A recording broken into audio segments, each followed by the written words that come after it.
ఒకరోజు నా జీవితాన్ని మార్చేసే కాల్ వచ్చింది. ఒక కంపెనీ నుంచి ఆఫర్ లెటర్. ఆ క్షణంలో ఆనందం వర్ణించలేనిది.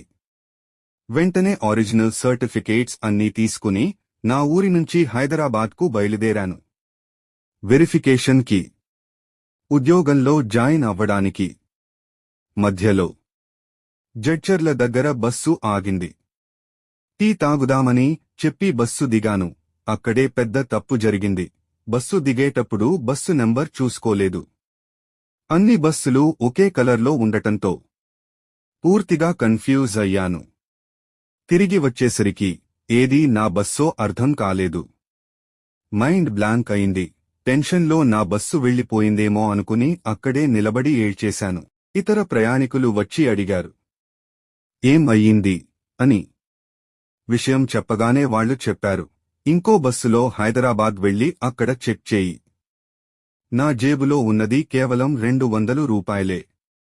ఆ డబ్బులతోనే మళ్లీ హైదరాబాద్కి టికెట్ తీసుకున్నాను. టెన్షన్తో కిటికీ దగ్గర కూర్చున్నాను. అప్పుడే కిటికీ నుంచి ఒక డ్రైవర్ కనిపించాడు.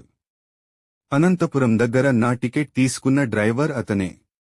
అప్పుడే అర్థమైంది, నా బస్సు ఇంకా అక్కడే ఉంది. ఒక్క సెకండ్ కూడా ఆలోచించలేదు.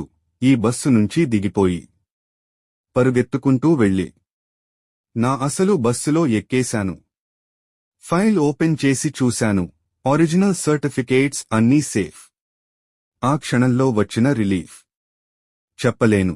ఒక్క చిన్న నిర్లక్ష్యం వల్ల నా జీవితం పూర్తిగా పాడయ్యేదే.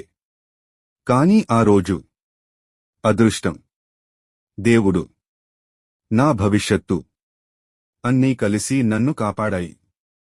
ఒక్క నిమిషం నిర్లక్ష్యం జీవితాన్నే మార్చేస్తుంది. ఇలాంటి అనుభవం మీకు ఉంటే కామెంట్ చేయండి.